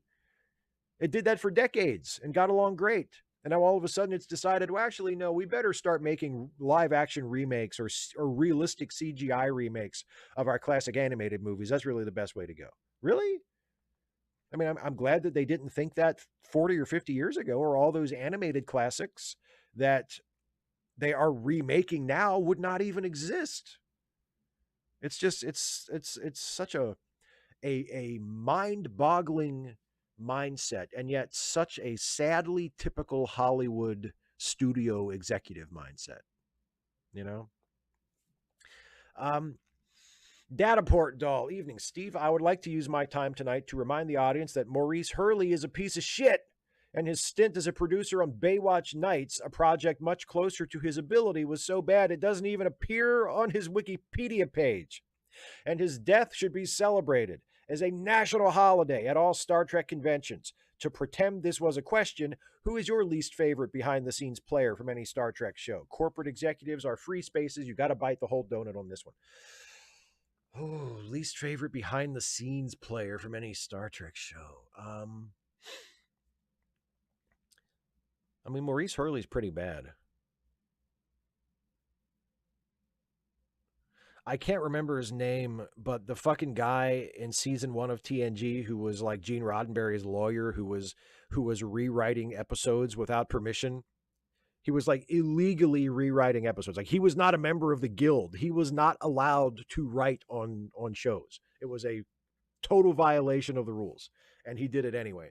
And he meddled in the scripts of season 1. That's one of the many reasons why season 1 of TNG is so lousy. It's not the only reason, or probably even the main reason, but it was definitely a contributing factor to how fucking lousy TNG season 1 was. Was Roddenberry's lawyer. I can't remember his name, but was rewriting all of that. It was doing shit that he should not have been doing. That was not his job. So that guy, whoever that guy is, assuming that it's not actually Maurice Hurley and I've just forgotten. Joe McClory, today I went to a local place called Chicago House of Hoagies. They named their sandwiches after well-known Chicago places, and there was a new one they just added to the menu called Robert Taylor. And forgetting the naming convention, I asked who the sandwich was named for and was told it was named for a housing project. After finishing my sandwich, I decided to Google just the name to see what I got, and it took 3 pages to try again and add Chicago, and even then the housing project came up before the man it was named for, the first Black member of the Chicago Housing Authority, and helped Black homeownership in Chicago in the late 1930s through the 40s. Not only have I never heard of him, but the owners of an eatery that celebrates Chicago and were both born and raised in the city didn't know about the man the projects were named for, and seemed delighted as we looked over his fairly short Wikipedia article together. Do you have any stories about interesting learning and gaps in education? Not that interesting. I just learned today, actually, that Spiro Agnew's resignation as vice president had nothing to do with Watergate. For some reason, like, I was listening to an episode of a podcast I listen to sometimes called American Scandal, and they just started a new, like, a 4-part or however many part series on Spiro Agnew. And I was listening to the first episode earlier today, and they said, oh, and his resignation had, virtually nothing to do with the Watergate scandal. And I've never really looked into Spiro Agnew's resignation or what led up to it. And because it happened in relatively close proximity to Watergate and, Nixon's resignation, I just kind of assumed that was all caught up together, and that Agnew's resignation was part of what eventually brought Nixon down. I had no idea that it was like a completely separate thing, that Spiro Agnew committed his own crimes completely apart from the crimes Nixon was doing, and he had to resign because of those. What a fucked up administration. The vice president had to resign for crimes he did, and then like a year later, the president had to resign for completely unrelated crimes. Like, and I honestly did not know that until like 3 or 4 hours ago. So yeah, not an interesting story, but certainly a gap in my education that you would think that would not have been there, especially since Spiro Agnew was from Maryland. He is to date the highest rising politician from Maryland. No Marylander has ever been president, but one Marylander, Spiro Agnew, who resigned in disgrace, has been the vice president. So there you go. Um, Also, until a few days ago, I was doing research for next week's Trek Actually video, which is about Spock, and I wanted to triple check Leonard Nimoy's Emmy nominations because Leonard Nimoy was nominated for Best Supporting Actor at the Emmys for all 3 seasons of Star Trek, and I knew that, but I wanted to look that up just to make sure that I had my facts straight. And as I was looking it up, I realized not only was Leonard Nimoy nominated for Best Supporting Actor for playing Spock for all 3 years of Star Trek was nominated for Best Drama at the Emmys for its first 2 seasons. And somehow I never knew that. Can you believe that? That's even harder to believe than the Spiro Agnew thing. For some reason, it had completely escaped me until this past week that Star Trek had been nominated twice for Best Drama at the Emmys for its first and second season.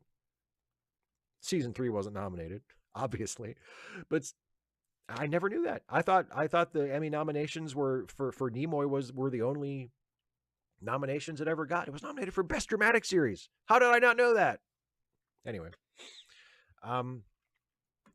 Scott P. Hey, Steve. When I first became an atheist as a teenager, I was very much one of those annoying debate me atheists that would seek out arguments online with anyone willing to engage. As time went on and I matured, I got to the point where I rarely ever talked about my atheism or religion in general with anyone. The fire inside me that drove me to debate subsided, and I preferred to keep my relationships intact instead of pestering my religious friends and family. Recently, however, the rise of Christian fascism across the world has made me consider being harshly and vocally critical of religion once again. Should we, as progressive atheists, risk losing religious or spiritual allies by attacking religion or magical thinking in general? I still, in my heart, believe that religion drives people to believe horrible things and commit horrible actions that secular people would not. Is it the better idea to instead focus on class solidarity and attacking the evils of capitalism and fascism? I would say it's better to do those things you mentioned at the end and also find ways of attacking religion that will not alienate your friends and allies who happen to be religious, because there are ways of doing that. My approach, since I also grew out of my, debate me atheist phase, thank God, my approach has been to criticize the things about religion that I think are harmful without painting every religious believer with a broad brush and saying, you're all doing something wrong, you're all part of the problem. Most of the serious problems that result from religion, I actually think are the kinds of things that secular people would also do and do. I don't think secular people are immune from doing most of the terrible things that religious people do. Um, in terms of belief, yeah, I mean, a secular person wouldn't believe in a concept like hell or anything like that, or original sin, or fallen humanity, or like there are religious beliefs that I find offensive that a secular person would not hold, just by definition, because a secular person wouldn't hold religious beliefs.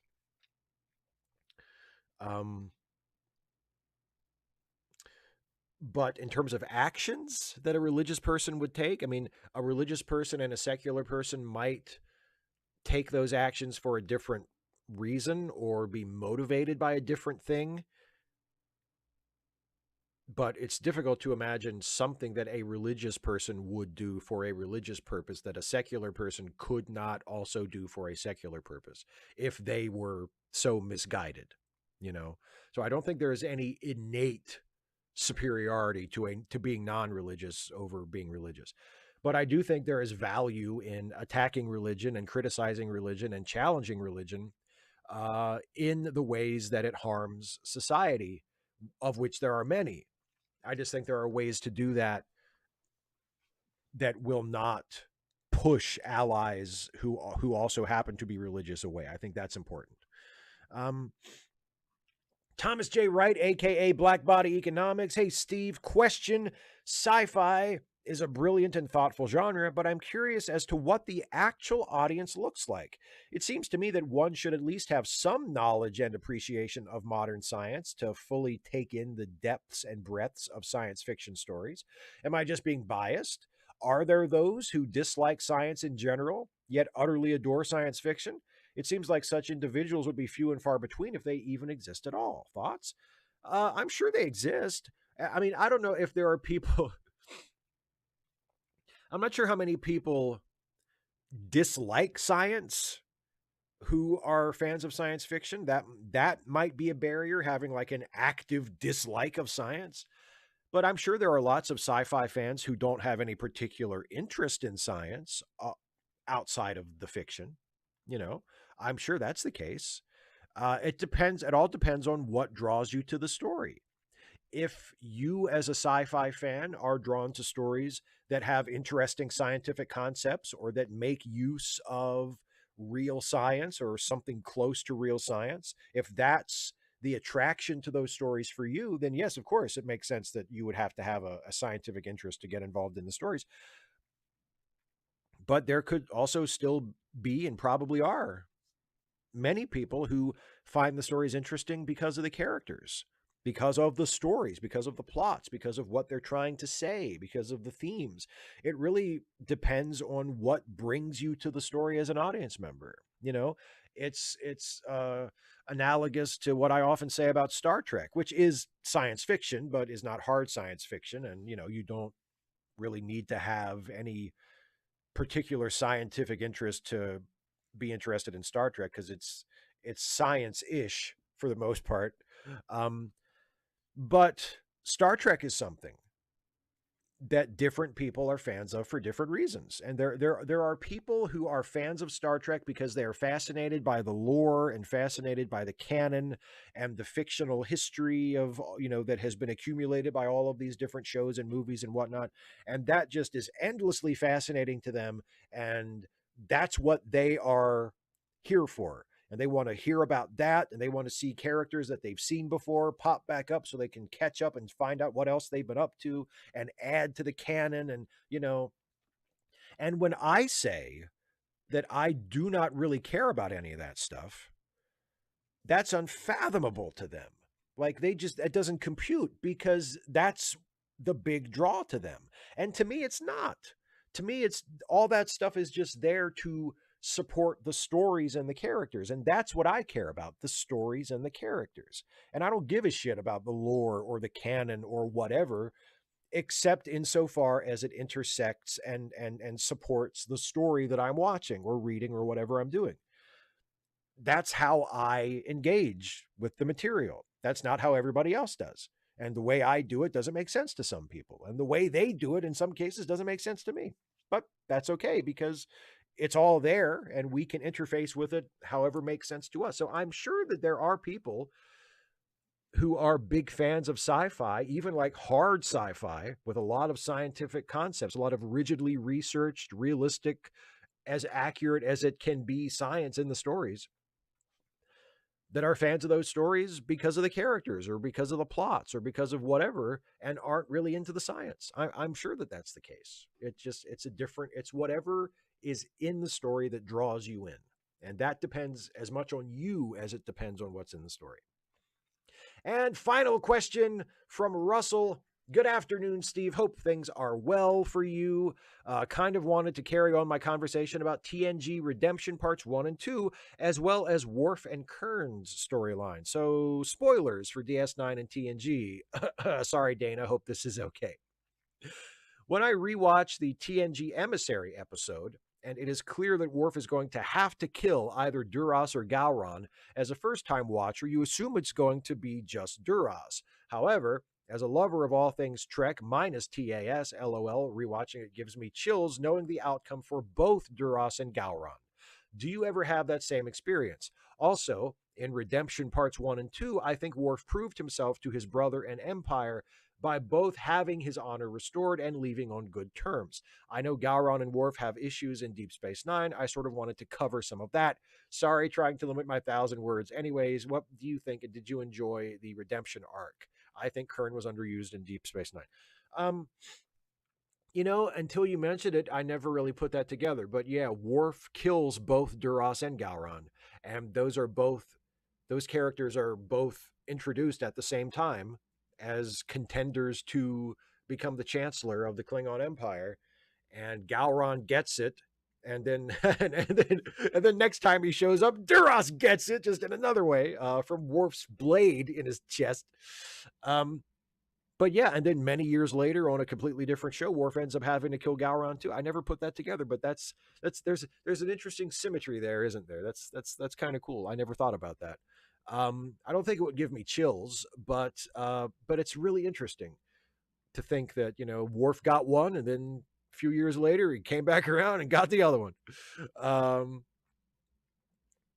and yeah, I think Worf's arc in Redemption is an excellent arc. I think Worf's arc in TNG, to the extent that it's there, is a pretty good arc. He has more character development once he gets to Deep Space Nine, but his arc in TNG of becoming disgraced, of choosing to become disgraced for the good of the Empire, choosing to bear that burden, even though he knows that he doesn't deserve it, and then living with that for a year or two and then getting his honor restored. And I think that's an interesting character arc for Worf, and the way we see that when he is living dishonored, how that does affect his life, and he does think about it, and it is a weight he carries, and then he is free of it. And I think that works very well, considering the fact that they didn't really do uh, long-term character arcs on TNG all that often, or didn't get really deep into them. Worf is one of the only major characters on TNG that has something like that, and I think it works fairly well for what it is. Um, and I don't know. I mean, look, I like Kern a lot. I like Tony Todd, and anytime Tony Todd shows up on screen, I think he's always welcome, and I think Kern is a good character. But I don't have a problem with how Kern was treated in Deep Space Nine. I mean, I think there are moral questions to ask, as Dana and I discussed, because we just watched that episode, as you know, on Wednesday, the Deep Space Nine episode, Sons of Mog, where Kern gets sort of rebooted at the end. He gets his memory wiped and sort of turned into another person to escape his dishonor from being associated with Worf, and then that is writing him out, and he's not seen again. And that's the only episode of Deep Space Nine he shows up on. Um, but I don't think, I mean, other than the moral questions of the specifics of what happens to Kern, like the idea of Kern uh, showing up one more time to sort of be revealed as kind of a tragic figure as a result of Worf's decision, and then be written off in some way that allows him to go off and sort of have a life, but increases Worf's pain, because Worf is the main character that we're meant to follow and really care about. I don't think there's anything wrong with that, and I don't see any problem with Kern being written off in that way. I mean, I am not someone who believes that recurring characters need to be recurring forever. I think if you have a good recurring character and you bring them back for 2 or 3 episodes, and then you decide that you're done with them and that's all you need them for, and you give them a resolution and send them off, I think that's fine. I don't feel cheated by, like, oh no, we're never going to see Kern again. Well, we saw Kern as many times as we were supposed to see Kern. You know, uh, not every character is Dukat. Not every character is Garrick. Not every character is Rom. Not every character is Nog. There are some wonderful recurring characters on Deep Space Nine that they did bring back again and again and again, and they became wonderful characters. They became, parts of what makes Deep Space Nine such a great show, because it has this huge, robust cast of recurring characters in addition to the regulars. Um, but not every character is like that. Not every character is meant to come back again and again and again. It's okay. to just tell a final story with them and then let them go and we never see them again. That's completely fine with me. But I agree with you about Worf's character arc on TNG for sure. Okay, that's it for the patron and member questions. Now I'm going to turn my attention to the live chat for the rest of the show. But first, someone mentioned in one of the patron questions earlier the previous Stuffy short, which means that it's time for a new one. So as has become my custom for Ask Away live streams, after I get through the patron and member questions, I will now present the world premiere, the debut of a brand new Stuffy and Friends short. This will go up as a standalone short tomorrow on my YouTube channel, but you get it first tonight right here because you are watching my live stream. So here we go. Please enjoy the newest Stuffy and Friends short.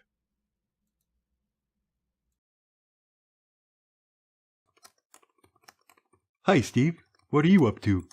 Oh, not much. I'm trying to rewrite old sayings. I see. What have you come up with? When life gives you lemons, cut it in half and suck it dry. Interesting. What else? Blood is thicker than water, but honey is thicker than blood, and you catch more flies with it. Good information to have. Fall 7 times, stand up 8, but also maybe take the hint. Sensible. Hang with this when it takes a couple of turns. Give a man a fish, and you feed him for a day. Teach a man to fish, and you feed him for a lifetime. Turn a man into a fish, and you can feed him to someone else. Definitely outside the box. Any others? Good things come to those who masturbate for long enough. What do you think? If at first you don't succeed. Oh, ha, ha, ha! So there we have it. Hope you enjoyed that. And again, that will go up as a standalone YouTube short on this channel tomorrow. But I hope you enjoyed getting to see it in the full frame for tonight. Anyway, let's see what's going on in the live chat, shall we? Sorry it took a while to get through all of the patron and member questions this time, folks. I had a lot of blabbing to do, I suppose.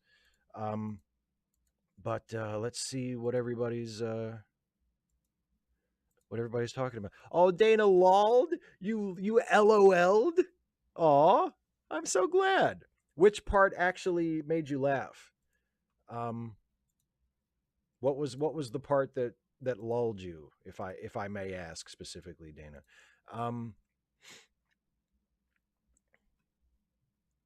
Kirak, and 1 year member and patron questions will take 3 hours. I hope not, but you know what? If it does, then it does. And then I'll just have to spend even more time with you all here at the end. How about that?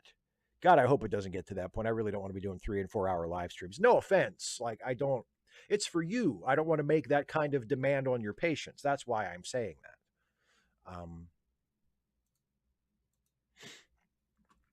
Oh, you laughed at Stuffy's zinger. Oh, good. I like that too. I liked his little punchline at the end for sure. Some Random Geek says, what are some of your favorite animated movies other than Pinocchio? Oh, God, The Iron Giant. A movie that I know you and I have talked about before, The Wings of Oniamas, Royal Space Force, The Wings of Oniamas. I love that movie. God, it breaks my heart, but I love Grave of the Fireflies. Like, it's wrenching. Like, it rips your heart out and beats you to death with it. It's so sad, but it's so beautiful. What else? Into the Spider-Verse, I think I would have to put on that list now. I haven't seen the new one. I haven't seen Across the Spider-Verse, but Into the Spider-Verse, I think I need to put on my list of favorite animated films for sure, because it was outstanding. Yeah.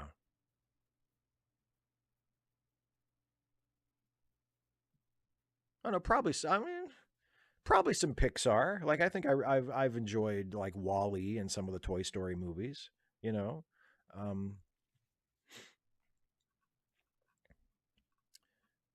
255 AD says, last night when drunk, I sent a text message to my dad about the fact that I hate the police, which he was.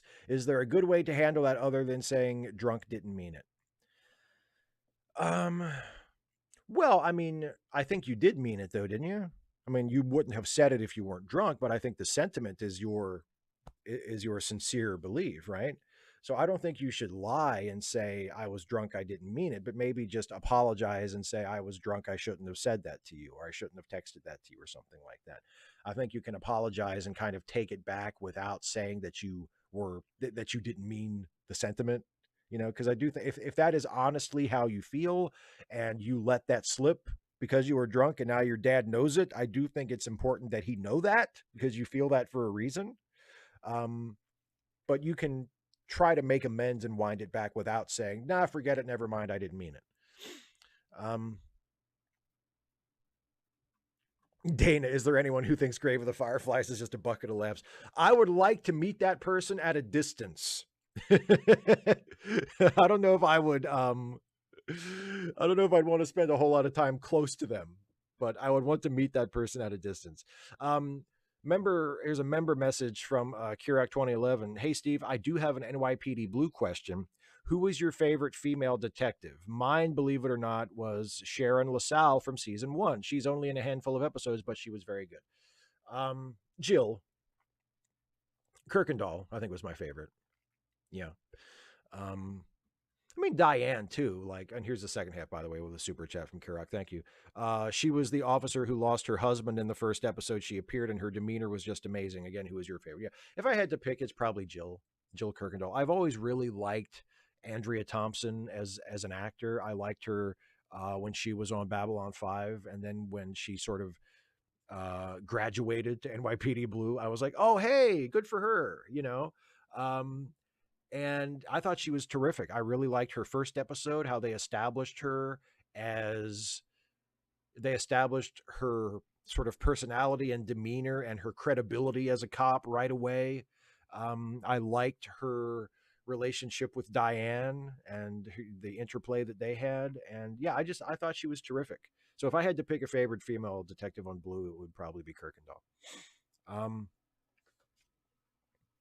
hey, Kemp. Black Cover 95, there isn't really anything to get. It's my character is rewriting old sayings in various bizarre, strange ways. And Stuffy is kind of patiently listening. And then I do the last one and I ask him, what do you think? And Stuffy's response is in the form of an old saying. If you don't succeed, and he would go on and say, try again, as in, if you don't succeed at what you are trying to do and rewriting these old sayings, he basically Stuffy saying, well, it was a nice try, partner, but you didn't quite get it. Like that's what it means. I'm not trying to make it too deep. Um, Another super chat from Kirak 2011, but you have to admit the writers did Jill dirty toward the end. Yeah, she wasn't written out very, very well. I mean, I think they kind of had to write her out in a hurry because Andrea Thompson was leaving the show. Um, And I think that was the episode where David Milch left the show too. If I remember correctly, Andrea Thompson and David Milch were in a relationship at the time, and she was leaving the show at the same time he was leaving the show. So it was kind of a rushed, sort of contrived exit for her character to explain why she was not going to be there anymore. So, it wasn't as good as it could have been or should have been. But other than that, I thought she was a terrific character. Um, oh, Dana, you can interpret it as just the last one that I'd done. Um, but it could be like, you know, in response to the whole thing as well. But you're saying you thought it was Stuffy saying like if you masturbate for long enough, and Stuffy was saying if at first you don't succeed, as in just keep masturbating. That works too. That's not what I intended it to mean, but that works too. And if that's what made you laugh, then I think that's great. Then actually that is what it meant. Um, Hi, Jason. Jason's here, everybody. Hi, Jason. Um, Andy Lalor says, which will happen first? Disney remaking the live action versions of their animated films or making animated versions of the live action films? I feel like that's going to be the pattern, the second one. They're going to do live action remakes of all the animated films, and then they're going to do animated remakes of all the live action remakes of all the animated films. I think that's the wheel that we are currently on.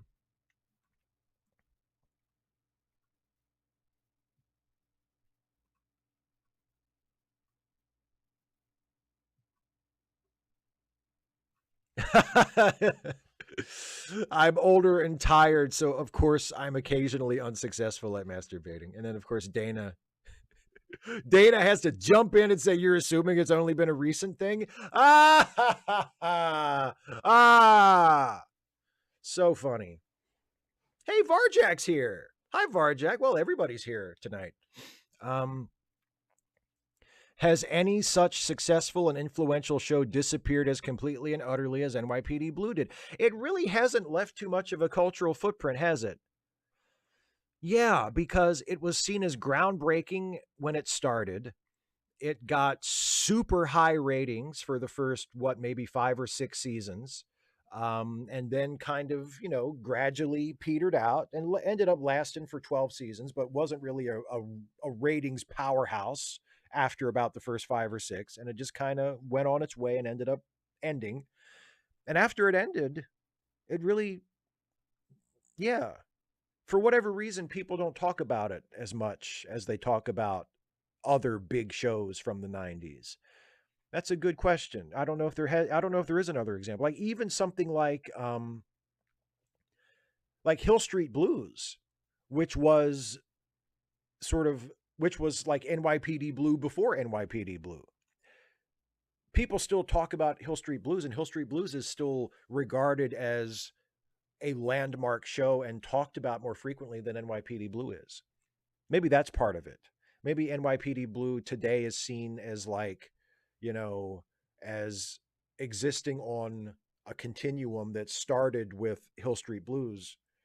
So Hill Street Blues gets more of the attention and more of the credit, and not NYPD Blue, which was seen as kind of an evolution or a new variation or an upping of the ante of Hill Street Blues. Maybe that's it. I'm not sure. Um,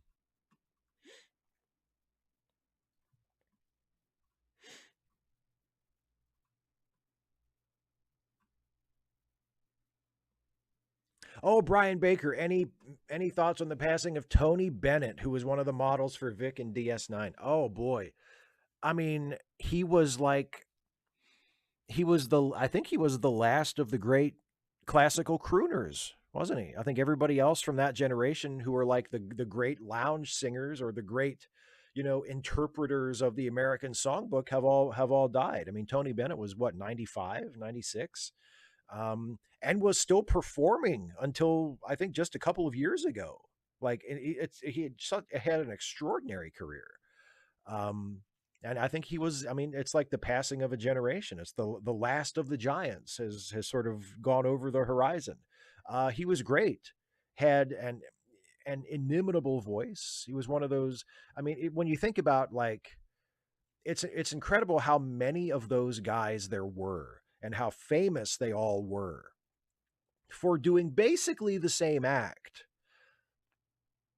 but with such different voices and such different styles. Like think about, the Rat Pack guys, Frank Sinatra and Dean Martin and Sammy Davis Jr., and they all sound so different from each other. Like the musical style was roughly the same, but their vocals, their voices are so distinct and so unique and so immediately recognizable.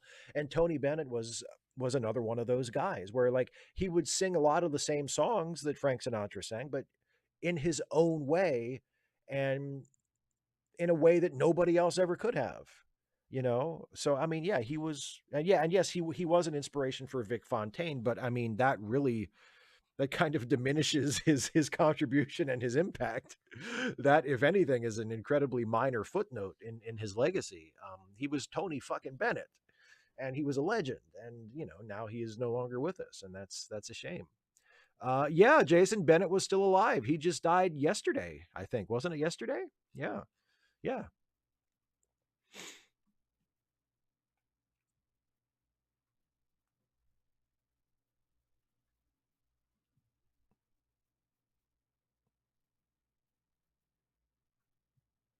Yeah, Jason. NYPD Blue is the show with butts and cussing.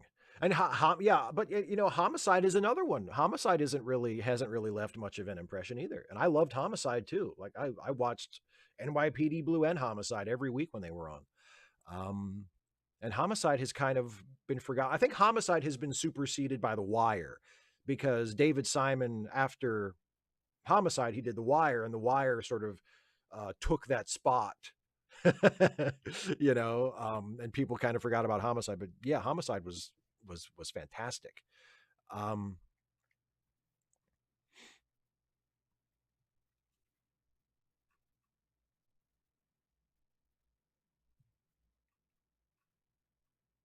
Black Cover 95 says, would you do a live action Ensign's Log with Star Trek Continues if you could?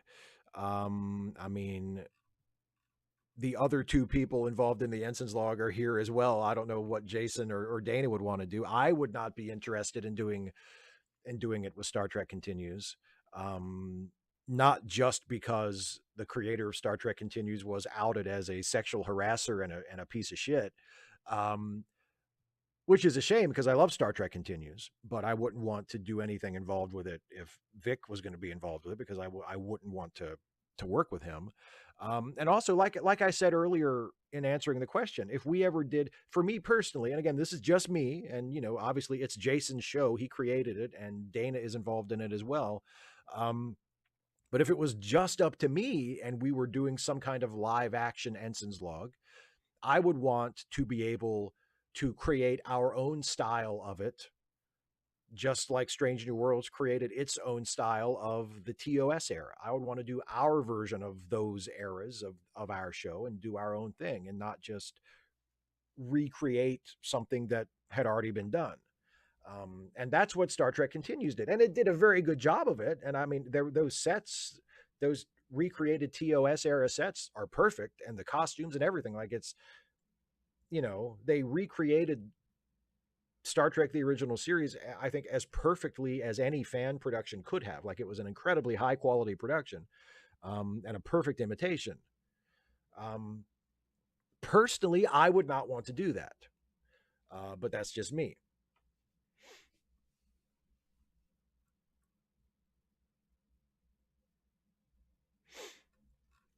I got some super chats here I need to catch up on here. Kirok 2011 says, just FYI, because I'm seeing a lot of comments on this on various sites. I love Lois and Clark, not so much Dean Cain, but the show itself, yes. Tempest, yes. I love Lois and Clark. I love Tempest. I love Dean Cain's version of Superman and Clark. I just can't stand Dean Cain as a human being. I think Dean Cain as a human being in his personal life turned out to be a massive piece of shit. But his performance in Lois and Clark is terrific, which sucks because it turns out he's a huge piece of shit. Um,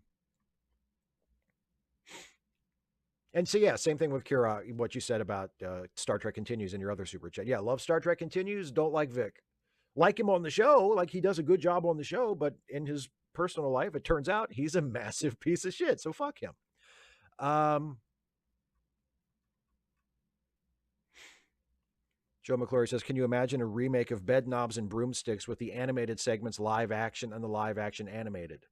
Yeah, I can imagine it because you just said it. Jonathan Stewart says, what are your thoughts on a reboot or remake of The Fall Guy? Could that show work these days? How would you do it?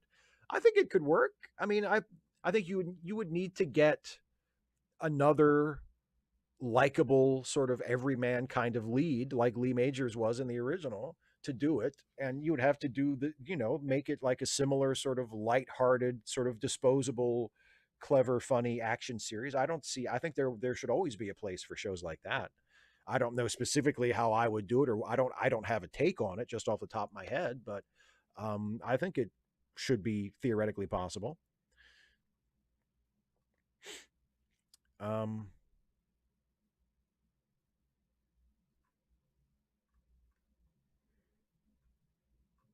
And I saw Jason said he wants Jesse Gender to guest on late seating, or on Ensign's Log. I'm pretty sure I brought it up to her. I don't know. I think maybe she was too busy when I mentioned it to her before, but I'll try to remember to mention it to her at some point uh, soon here, because yeah, I think Jesse would be great. I think Jesse would be great on Ensign's Log. Um, I would love to have her come on. Philip J, I think the Trek, the Ticonderoga sets are from Star Trek Phase 2. not Star Trek Continues. I could be wrong about that, but I'm pretty sure because James Cawley is, you know, the Star Trek set tour in Ticonderoga is James Cawley's deal, and James Cawley is the guy who created Star Trek Phase Two. So I'm pretty sure those are Phase Two sets, not um, Star Trek Continues sets. The Star Trek Continues sets are in Georgia, not in New York, or were in Georgia. I don't know if they're still up, but when they were making Star Trek Continues, it was in Georgia. Um,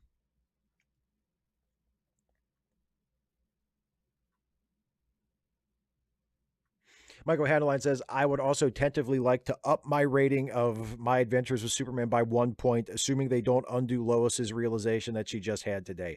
I like when shows are willing to break status quo. Yeah, I like that too. I like that development. And I hope they won't do the thing that they would have done in the Silver Age comics, where they come up with some incredibly contrived excuse for why, actually, I don't believe that anymore. Like, I hope that they go with it. Um, because, yeah, it's different than what they typically do, and you know uh and it shows how smart Lois is, that she figures this out without you know too much time going by. um yeah, Dana, I agree. I think Jesse coming on the show would be terrific. um but like I said, like other people have said, she is really busy. She's busy with her YouTube stuff, and she's also developing a movie. Like, she's developing an independent film that she's writing and is going to direct. And I'm not sure how the strike will affect that. I think they're probably putting that on hold for the strike, even though I don't think it would be a union production, but you don't want to do anything that would threaten your ability to join the union at some point later on, if that's what you think you might want to do or be able to do. So I think the movie is kind of on hold for the moment. But yeah, she's developing a movie, so she's pretty busy. Um, but I think she would be incredibly good for the show, and obviously would be very welcome on the Ensign's log. Um, and yeah, Jason, I think I've told you about Isaiah's late seating fanfic. Yeah, I think you should definitely read them. Oh, Jesse's movie is SAG. Well, thank you very much for pointing that out. I didn't realize that. Well, good for her. That's really exciting. It is a union movie then. Good for her. Philip Kehoe with a super chat says, listen to you on the Trek Culture podcast today. My Cargo Bay 101 would be the phrasing some kind of space thing. You can just say the space thing. Yeah. Yeah.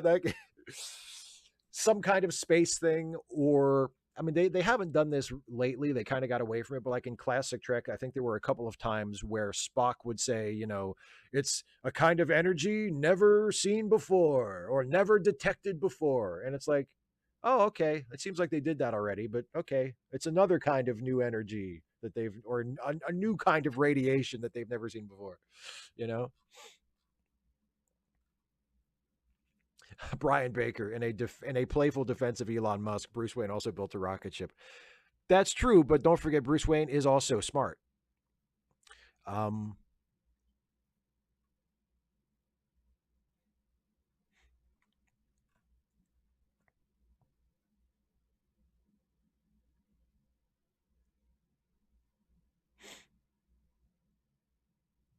oh, I see. Okay, Caitlin's adding some clarification. Jesse's movie is SAG, but has, I guess, been granted a waiver or is considered an independent production, so it does not need to honor the strike, because I know they are allowing independent films under certain conditions to continue production during the strike. So I guess it falls under that category. Um, exactly, Philip. Batman's a scientist, as Homer Simpson informed us in one of the all-time classic Simpsons episodes. Um,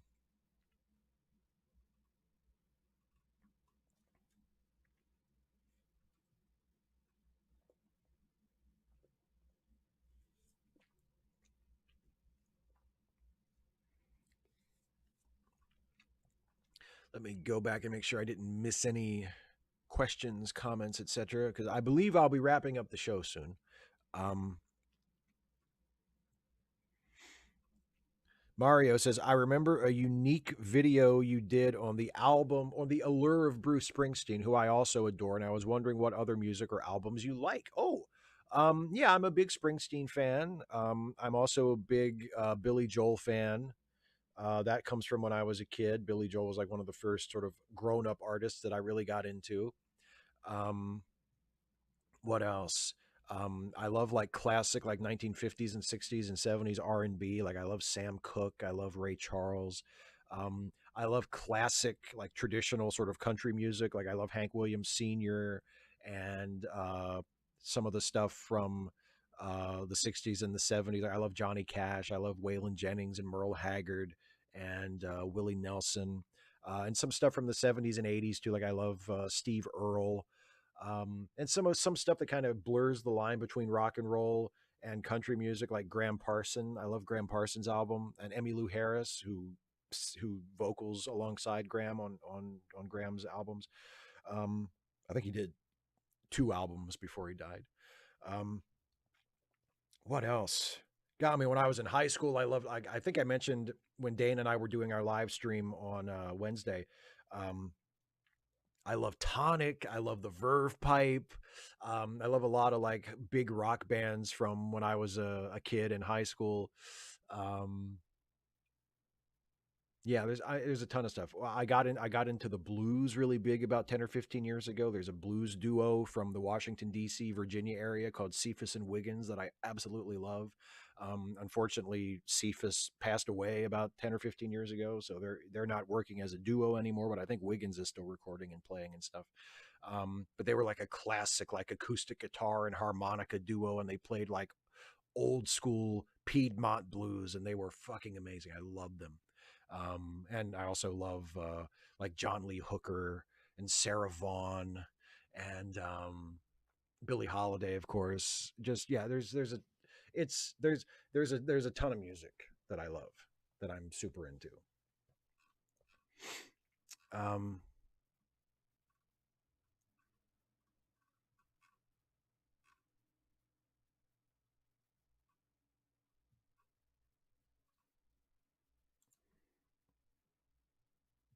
Daryl, how about doo-wop? I like doo-wop. I'm not as into doo-wop. I haven't listened to as much of it as I have some of the other music I just mentioned. But yeah, I like doo-wop.